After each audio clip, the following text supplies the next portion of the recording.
Glibber Hi friends, Darth Momo here. 20 years ago today, a show titled Avatar: The Last Airbender debuted on Nickelodeon and went on to become hailed as one of the greatest animated shows of all time. This is a show that unfortunately back in the day I skipped out on, and after going almost 20 years without watching it, over the course of 45 days, I watched all 62 episodes of Avatar: The Last Airbender. So, what did I think? Was it the greatest show of all time? A masterpiece? Was it awful, boring, and overrated? Somewhere in between?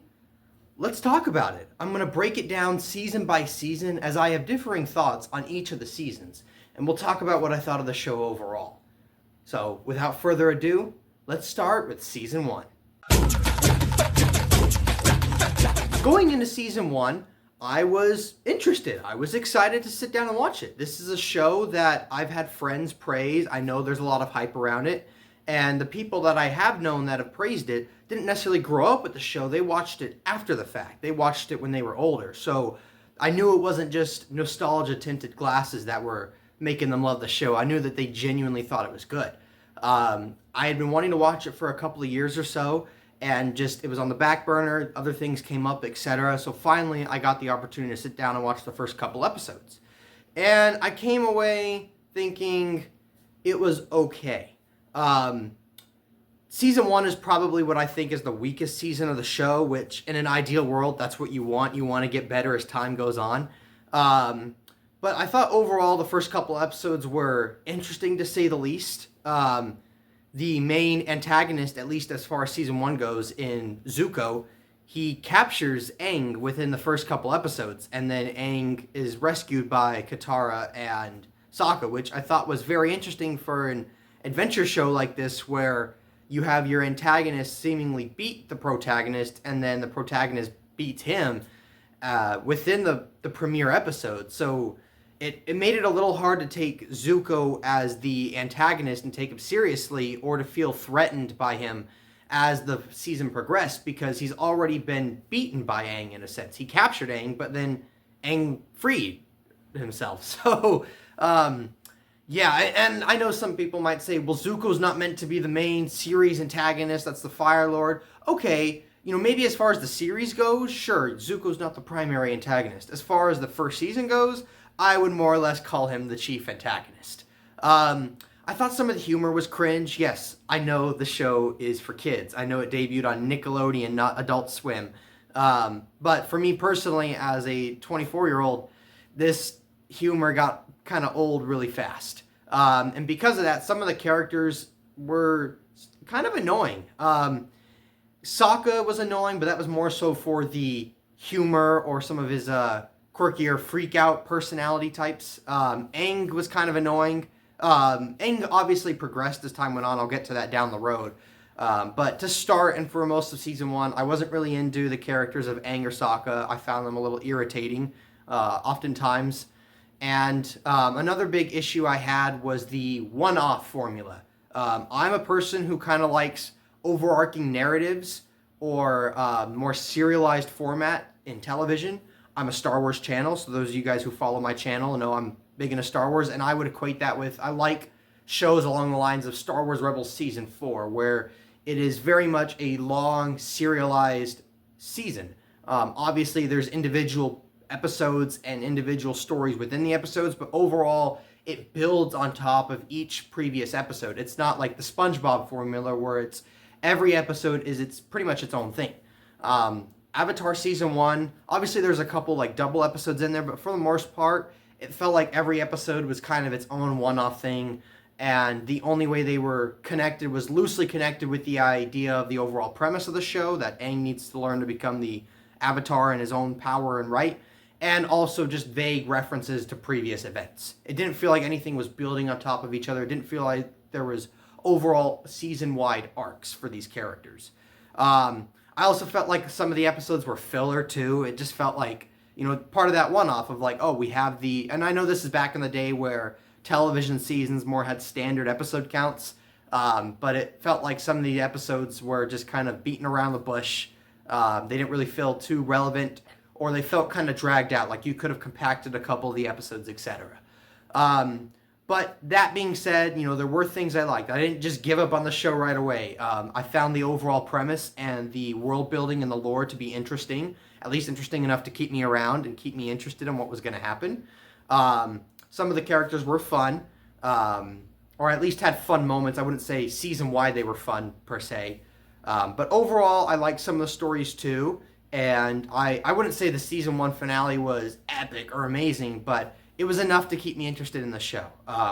Overall, I would say without a doubt season 1 was the weakest one, and I would give season 1 probably a 7 out of 10. I could give it maybe like a 6.5, but that just feels too low. It doesn't feel like it was that bad. I've got to keep in mind too, I'm not the target audience for this show. Just because there's things about it that appeal to all ages doesn't mean all ages were the target demographic. Keeping in mind that it was targeted towards younger kids, I think a 7 out of 10 is fair. I think it could have trimmed the fat. I think it could have toned down a little bit of the humor. But overall, there was enough cool, interesting stuff in there to keep me interested in the long run. So, let's talk about season 2. So going into season 2, obviously I had some weaknesses and I had some strengths that I felt about for the first season. So I was curious, is the show going to progress? Is it going to be the same old formula of season 1? How is season 2 going to chart out its 20 episode count? And season 2 was a massive improvement, in my opinion, over the first season. The humor died down. The kind of character aspects I found annoying, like Sokka. Aang, I didn't find Aang really annoying throughout the season at all. He's matured a bit. And Sokka toned down, so that was much more bearable. And plus, I got used to it. One other thing I didn't mention about season 1 was, I know it's anime inspired. I'm not a big anime guy, so some of the more anime tropes or exaggerations in the animation I'm not a big fan of. Or the, what would you call it? The kind of, the choppiness and the fluidity of the animation. Season 1 had some choppy animation, in my opinion. Season 2, it felt like the animation really improved. It wasn't so choppy. It was very fluid. It wasn't as anime as season 1 was, if that makes sense. I also really appreciated the serialized format that season 2 had. It felt like every episode built on each other. It didn't feel like there was any filler episodes. Maybe an episode or two that had a little bit dragged out, but overall, season 2 felt like it was much more streamlined. Everything felt more focused. There was more clarity, and every episode just built on each other. Like, it more or less felt like a really long movie that was broken down. Now, not to say that in the sense of like the Disney Plus shows that are like basically a 4-hour movie that are broken down into 6 to 8 pieces. I meant like this felt like a 12-hour, one 12-hour long story that was broken down into individual pieces, which that's what I want a show to be like. That's my personal taste in shows, so I really like that.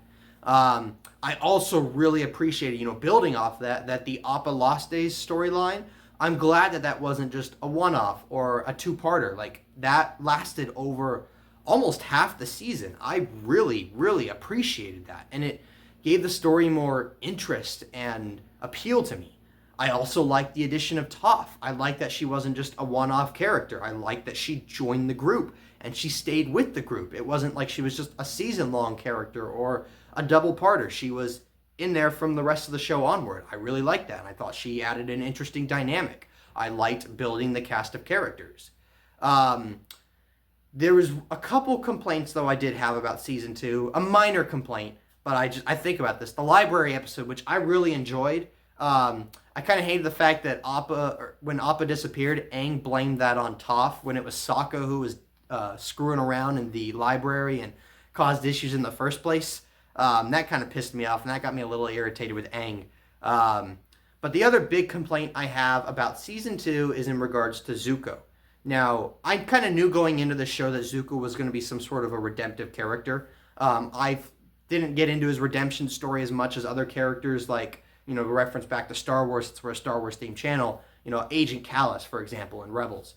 But I liked what they were doing with Zuko, and it felt like they had a season-long arc for him of just, first he gets kind of cut off from the Fire Nation because Azula gets sent after him, and I like Azula as a villain in the sense that I really hated Azula. Azula wasn't a villain that like, oh, she's cool, but she's a villain. Like I hated Azula, so that was cool to have a villain experience like that. But with Zuko, like they cut him off from the Fire Nation. He separates from Iroh to go on his own for a little bit. He starts learning about himself, learning about the world around him, learning to get out of his bubble and his shelter, and just expanding his horizons. And he starts kind of changing his personality, and he has this moment towards the end of the season where he kind of learns to let go of some of his anger.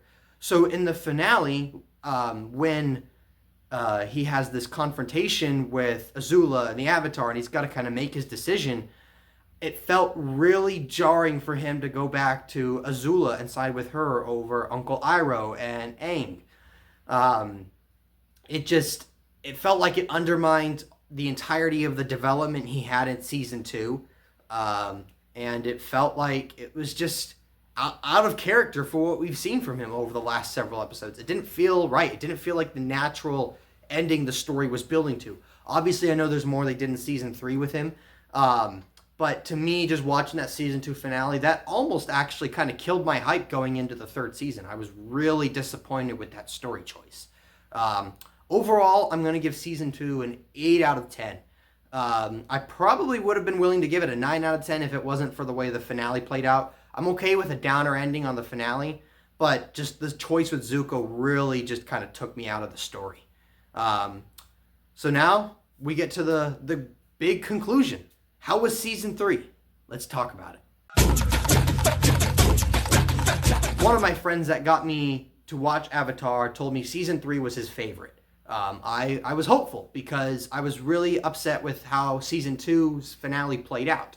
So I was hoping that season 3 would kind of keep that momentum. Season 3, I almost have to look at it in 2 different chunks. I have to kind of look at the first half and the second half because I have wildly different opinions about the 2 halves of the seasons. So the first half of season 3, I thought was really disappointing. It felt like we were back to the old one-off storyline. Some of the episodes felt like filler. And I even reviewed, going back before filming this review, I looked back at the episode list of season 1 and the episode list of season 3. And it almost felt like the filler episodes of season 1 ended up becoming more relevant in the long run than the ones in the first half of season 3. It felt like we were kind of back to the old humor. It wasn't on the back burner anymore. It was front and center, and that got a little irritating. I didn't like some of the more anime characteristics about the animation kind of taking a more heavier front step in this season. And Aang, especially in the first few episodes, got really annoying. He felt like season 1 Aang. I felt like there had been kind of a gradual maturity with him over the course of the first 2 seasons. And it felt like in the first few episodes of season 3, we were back where he was in the first season. I also really didn't like the fact that because season 2 ended off on an interesting cliffhanger. And then season 3 just picks up weeks later where it's like, oh yeah, you want to know how we got here? We're just going to give you about a minute-long flashback and then boom, pick up with the story where we're at. And Katara got a little annoying too with she's never really had or expressed these issues she's had with her dad. And now all of a sudden in the first episode, she's like, I'm mad at you, Dad, for leaving us. That just kind of came out of left field. Like, I don't think it was a storyline that was bad in itself to have, but there was no setup or foundation for it within the first couple seasons. It's just kind of like, yeah, I understand my dad's got to do what he's got to do.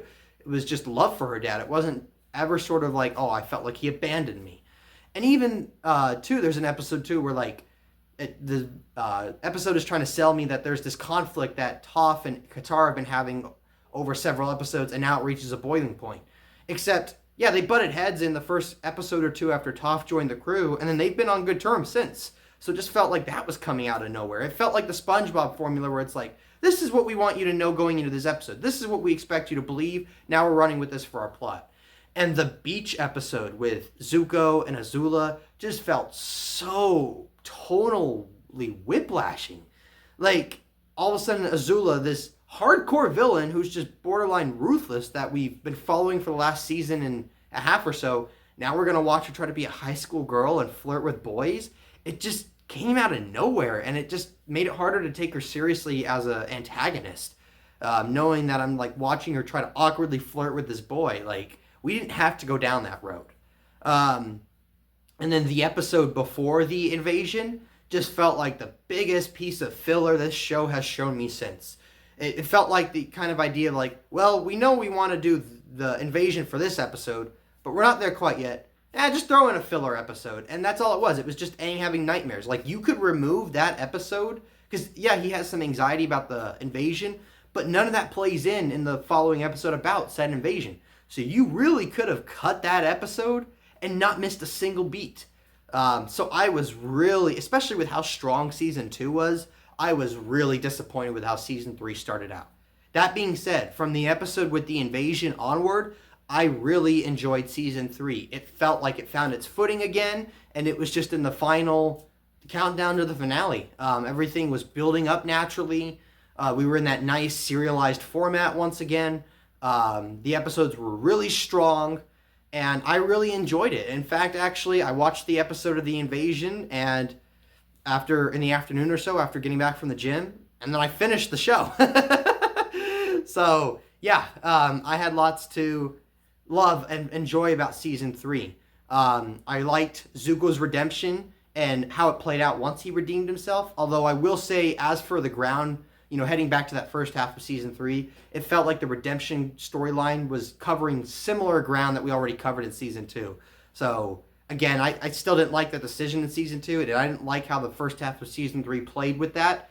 But once he's redeemed himself, I really enjoyed that, and I really enjoyed him going on these one-off stories with, that still, built to the overall narrative, but it was these one-off stories with each of the characters. I really enjoyed that. And, I mean, I will say this when we get to the finale.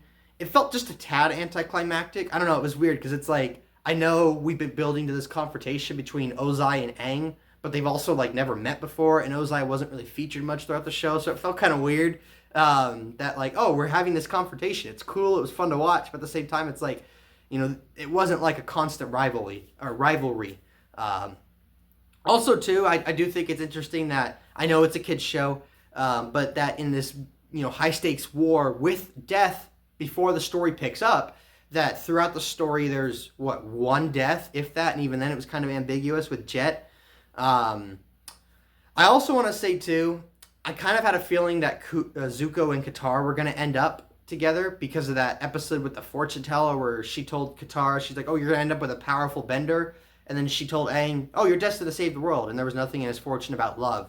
And especially the finale of Season 2, I really thought, okay, we are going to build to that. And then in Season 3 with the episode with the play, I'm like, wow, they're really going to, set up Katara and Zuko. And then they didn't, so I was a little disappointed about that. I'm not going to hold that against the show, but that's what I personally wanted to happen, and I was a little bummed to see that didn't play out. Overall, I'm going to give Season 3 probably an 7.5 out of 10, just because the first few episodes were really disappointing, but the last half of the season was really strong. Overall, I'm going to give Avatar The Last Airbender probably an 8 out of 10. Yes, I had a lot of issues with some of the episodes and different portions of Season 1 and Season 3, but the show had a lot of strong points, a lot of strong moments, and it started off weaker and ended strong, so I'm much more willing to forgive that as opposed to starting strong and ending weak. Do I think this is the greatest show of all time? No. Do I think this is the greatest animated show of all time? No. Do I think this is one of the greatest animated shows of all time? I can't say I've seen too many animated shows, but from what I've seen, yeah, I would say it's up in there. It's up there. It's really good. It's really strong. One of the better ones I've seen. But I wouldn't give it the top 5 animated shows ever created, and I definitely wouldn't say it's one of the best shows ever created. But it was definitely worth a watch. I'm on the fence on whether I want to watch Korra or not, since that's kind of a sequel. I think I'm going to give the live-action one on Netflix a shot, though, since it's shorter. But that being said, thank you guys for joining in. I hope you like listening to my take on Avatar. Forgive me for being 20-something years late to the party. Feel free to comment down below if you agree with me, disagree with me, tell me how right I am, or tell me how wrong I am. Otherwise, thank you guys for joining in. Darth Momo out, and may the Force be with you, always. Thanks for watching. Please subscribe to the channel. If you liked the video, comment down below and hit that like button. Oh, and check out some of my other videos. I'm sure you'll find them delight.